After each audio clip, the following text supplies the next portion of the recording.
Okay, it is February the 19th, about 3 hours after the weekly close. Let's do the market outlook and plans for the week ahead. So let's go ahead and jump straight into it. Let's talk about news events. First thing to point out is Monday is going to be a U.S. holiday. So legacy markets will be closed tomorrow. Crypto will be open, so I'm sure there's going to be some fuckery tomorrow. So intraday trading is probably going to be pretty spicy. As far as actual events go, we have FOMC talk on Wednesday, which is not going to be that important, I don't think. And then the G20 summit meeting on Wednesday throughout Friday. I don't think that that's necessarily going to be that important, as in it's not really going to affect our trading, but it will definitely be the thing that all the news pundits are talking about.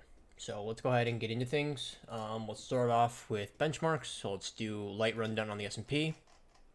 So the S&P, like we have been talking about, was pretty overextended.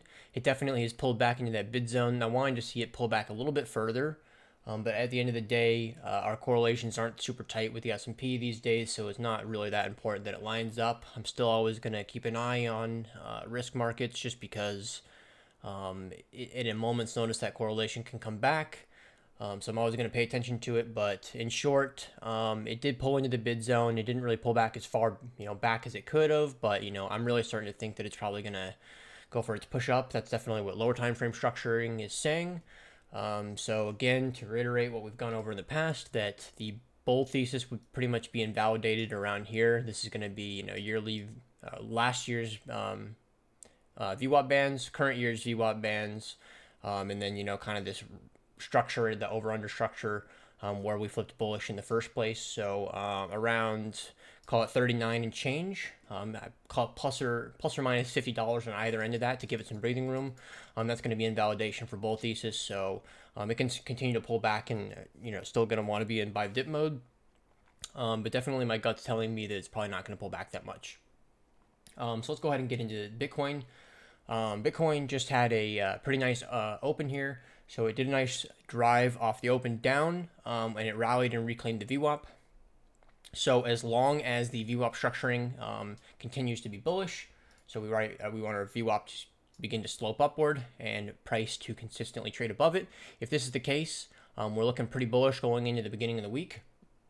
That's definitely what my gut tells me, at least. So that really only gets invalidated by fresh structuring on the VWAP getting bearish. Again, tomorrow we should account for some degree of fuckery because crypto is going to be the only market to trade. So let's zoom out a little bit over here to the slightly higher time frame. I don't know why it's not letting me click on this chart for some reason. There we go. It's just lagging. This is the doodle that I drew in trading chat earlier today. I definitely think that this is, the expectation is that we build a composite above this previous one. So when we look at TPO, it looks really, really ugly. We definitely don't have any obvious value. We have these 2 days, and then the current day definitely look like it's broken out of it. If this one starts to trade back into this value, so this is definitely the main little value to pay attention to. It kind of lines up with this day. Ultimately, we really can just go ahead and just slap all these together, even though it's not that perfect. So this is pretty much the comp that we're working with. You could even split this day and throw in the second half of this day, but we're not going to fuss with being too perfect on it right now. But this is basically the comp that we're working with. So my plan was, the reason why I expected that we would pull back to that. Let's come over to this chart really quickly. Get a high time frame view. Basically was expecting that this demand zone plus the yearly band would hold up, and that is definitely the case. It also lined up quite nicely with the fact that this was an NPOC, which didn't really get cleaned up, to be honest. It actually kind of front run it a little bit, so we'll see. But yeah, I mean, that was a really nice start for bulls. So as long as they maintain this lower time frame momentum, then it definitely looks like this is going to be the play. Whether we actually come back and sweep it is, it doesn't really matter. Realistically, I actually probably would draw it more like this, where it's going to be consecutive higher lows. So something like that, triangle formation before we break out again. Again, no reason to be bearish just yet. Bearish scenario on Bitcoin is going to be when we lose this current developing range. So trading below, the current VWAP. So this VWAP isn't going to matter too much because it's about to reset. That was the weekly, but this monthly VWAP is going to be really, really core, which will overlap with the previous value that we were just trading in. So basically, call it 23.2 and change. So I would probably give that a breathing room of up to like $200 to the upside. And to, maybe $100 to the downside breathing room, so call it like a $400 range roughly. That's going to be in validation for bull thesis though, because if we do start to trade below this, we're definitely going to have pretty steep downside targets at that point. So as long as we continue to trade within this range, we're definitely in bull mode with the expectation that we trade up higher. So let's go ahead and clean this up, and let's zoom out so that we have some sort of idea as to where the upside trade is going to play towards. I actually don't even really know off the top of my head. Okay, so taking a look at here, this is obviously the region that everybody's going to be looking at. Two main things to point out are either one, that we will front run it, or two, we will blast through it. Definitely experience has taught me that we always follow the rule of doing one of the two. When there's an obvious level that everybody can see, which is like 29 or 30K. Everybody in the world, whether you've been trading for 3 days or 3 years, you're going to see this kind of same region. So how we fuck people when everybody sees the same obvious area is that you either front run it or you blast through it. So realistically, I would guess that we probably front run into the mid 28s to maybe upper 27s is probably where it starts to lose momentum. That's something like that, or we just completely blast through it and we trade all the way up towards 36 and 37, and it would be one of these kind of things where, definitely key to point this out. It would be one of those, I don't remember turning that off, that's interesting. It'll be one of those key things where we really go through it quickly, probably. So it's not going to be one of these kind of things where we just chop through it. What's going to happen is, because this level is the level everybody watches for, we're going to have a lot of people try to sell into it, and we're either going to not fill them at all by front running them, or we're going to go right through them with a fat candle. So that's definitely what my expectation is. If we drive up towards the 27s and start to round off it all, definitely going to prioritize hedging, but definitely getting ahead of myself just because we're nowhere near that moment. We're still with the kind of decision moment. Are we going to continue to build out this range that we're in and drive up from it? That's what my gut says. So that's going to be the play that I'm leaning into next week. Okay, so definitely have kicked the dead horse on benchmarks, so we can digress from that. Let's lightly get into altcoins. So looking at this dip that we just got, right? This is a very obvious dip that we just got. So let's look at that for relative strength. See if it looks similar to when I started the video. Yep, roughly the same. So Solana, Filecoin, Dusk, and Sand, and maybe even LDO and INJ.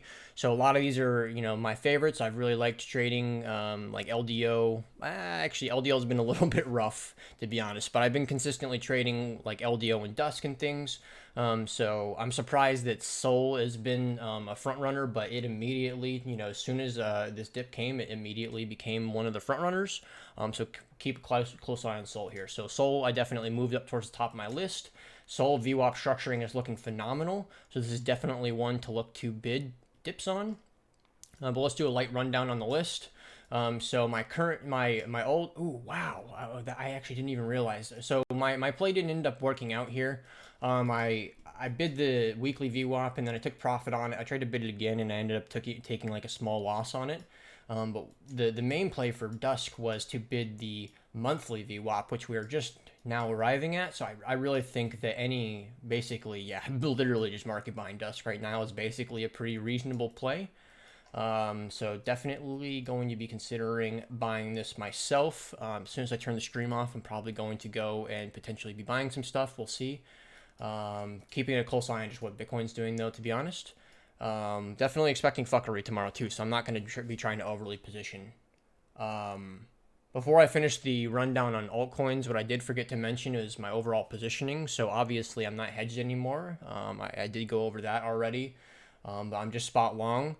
So I'm spot long on all the coins that I was before. So that's Bitcoin, Litecoin, Solana, Ethereum, and Avalanche. Have no intention of adding on to those. I did talk about how I was going to add to them, but I didn't end up doing it. So we're just going to continue to ride those bags, and then we'll be looking for the lower time frame plays. So let's go ahead and get back into altcoins. So Dusk definitely a key major play. It's got the relative strength. It's got the VWAP structuring really isn't as great as it was because it didn't hold this region. But basically, I would expect it to do something like this. So as long as it holds above the monthly VWAP, it looks pretty good for a 30 to 50% move up from where it's at. So definitely going to be a key one for me to watch. Matic was one that I really liked. This one's been ridiculously strong. For me, I've already taken some longs on this and taken profit on it several times. I kind of wish I had held it for a swing, but you live and you learn. Where it's at now is definitely a no-go for me, so I need this thing to actually either pull back pretty dramatically towards 30 cents, probably 130, or build a more established range for me to play, because right where it's at now, it's in no man's land. I need a more established value. But Matic is one I'm keeping an eye on. So unfortunately, I can't trade it where it's at, but keep an eye on it. OP, this is definitely one I was liking. I think it's in bid zone definitely. It could trade down a little bit lower towards this HVN, but maybe the LVN ends up holding up. So this is definitely one that I'm keeping an eye on. I like OP. Litecoin looks really, really good, actually. I can't really imagine a world where I'm actually saying that, but here we are in 2023. Litecoin's looking phenomenal. So I'm pretty happy being a Litecoin long, spot long holder. Basically this intersection where we're having the yearly band overlapping with monthly and previous weekly is a really good zone right here. So would expect to bounce from here. And then if it does bounce right, then we're going to start to be trading above this HVN. This would then be invalidation for upside. So, as long as it does this, we're trading up towards that kind of 130 zone like I was hoping for. So, yeah, Litecoin looking phenomenal, honestly. Kind of crazy. Let's run through some more real quick. Solana was one of the ones I was going over. Solana looks incredible. Any pullbacks, any minor pullbacks, and this guy's definitely a bidder.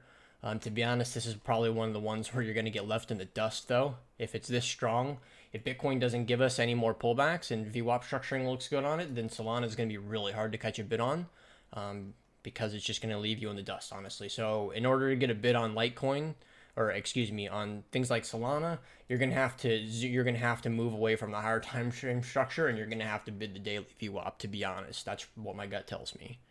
Assuming that isn't getting invalidated by us turning bearish in 6 hours or something.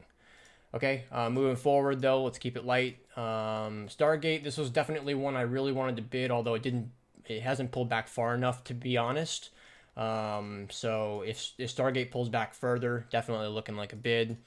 Ocean looks pretty good. Definitely, there's like nothing to say bad about Ocean's VWAP structuring. It's definitely a gem. So Ocean's good. INJ is definitely good. I'd like to pull back a little bit further, and this is my original play, kind of worked out, but I didn't end up taking it. So in order to jump on train on this one, I'd like to see it pull back a little bit further, but INJ is definitely a strong contender for the week. DYDX doesn't look as good as it was looking last week, so we'll go ahead and roll through that one. CRV, definitely a major contender. Go ahead and drag DYDX down. CRV, major contender for sure. Magic, major contender. This is a strong one. Phantom doesn't look as good as it did, but Phantom, every time I feel like it looks weak, it proves me wrong, like within the next 12 hours. So Phantom will probably look strong just because I think it looks weak right now. So keep an eye on Phantom. I really like Sand. It needs to make some changes to it. It needs to drive up and get above the bands. But other than that, Sand has a lot going for it in the narrative realm. LDO it's been one I've consistently been trading. It's been painful in the sense that if you don't take profit aggressively on your pumps, then you get round tripped on. But there's nothing to say about LDO bad. It looks like it wants to continue to trade up higher. FXS, this is an interesting one I wanted to include. They had some interesting changes to their tokenomics, some stupid narrative. To be honest, I don't really give two shits, but I got shilled on the narrative. And I liked the chart, so I think that this is a reasonable one. When we're not on the perp, there's a higher time frame picture where this thing has been ranging for a really long time. So I think that this is definitely one to keep an eye on. I did actually try to make a play on it where I tried to bid the pullback to the band, and it didn't, ended up not working out, and I just wasted a couple hours of my time, but it is what it is. But yeah, Frax is one to pay attention to. Filecoin, this is one of the really strong coins coming out of the gates today. So let's go ahead and come back to this and look at it again. Filecoin's definitely still a top contender. So any pullbacks on a Filecoin are going to be good. If the market looks really bullish overall, then the only way to get bids on Filecoin will be the daily VWAP. If the market's going to go up and trend up from here, you're not going to get these substantial pullbacks. So you'll have to use lower time frame VWAPs if that's the case. Okay, so that's going to do it for the rundown on altcoins. There's definitely a few other ones, like Link was one that looks really good. Go ahead and drag it up. So, there's a lot of coins right now to pay attention to. I didn't cover all of them. I covered the main ones that I'm going to be focusing on. My advice for this week is definitely to pay attention to relative strength, because there's a lot of them that have similar VWAP structuring. And the VWAP structuring isn't going to be enough to separate the good plays right now. So definitely relative strength is going to be the separator, especially if you can overlap that with some sort of narrative. So that's going to do it for the rundown. Quick things to note. Just going to go ahead and bully Bybit really quickly. I don't know what's going on with Bybit liquidity, but it is just embarrassingly bad. Even if we zoom out all the way, I don't even need to zoom out all the way before it maxes. The spread is maxing out like right next, literally right at the spread is where the walls are maxing out. So this is just crazy that it has 20 Bitcoin on the bid. So there's something fucked up going on at Bybit. So I would be very careful. If you're trading at Bybit right now, I'd be very, very, very careful about how you do things, because this is a very serious warning sign. I've noticed this for almost a week and a half now. I've been watching Bybit, and this is really bad. So there's nothing productive to be said about this. All I want to say is if you're trading over there, be really careful with your risk, just because I don't know how that's going to play out. If Bitcoin liquidity looks that bad at Bybit, I can't even imagine how bad their altcoin liquidity is. So I'm going to wrap that up. Last thing to go over is going to be content. So I don't want to promise that this is going to come out this week, but I do want to try. So the game theory video, this is a much heavier topic, and to be honest, I'm going to probably overdo it. So it coming out next week is the goal, but realistically, I'm going to cut myself some slack on it just because there's a lot to cover in that topic. So maybe it comes out the following week, but it is the goal for this week. I've been trying to do one educational video per week, and then doing more outlooks as well. So goal is one educational video and at least 2 outlooks, maybe 3 outlooks a week. But after game theory, I want to do the footprint part 5. That's really high on my list. I want to do the Coinalyzed alt video that I mentioned last week. And then the last thing that is going to be new that I'm going to be adding to my list, I actually skipped this on the list, or I bumped this up on the list to skip quite a few things because I figured it was important. I feel like I need to update my lending section in the education. There's just so much misinformation when it comes to derivative lending, that being funding and whatnot. So I feel like I need to do an update video on that just so that there's no misunderstandings. So that's going to do it for the outlook, guys. Again, tomorrow's going to be a holiday, so be on your toes on Monday, and then the rest of the week should be fine. Cheers.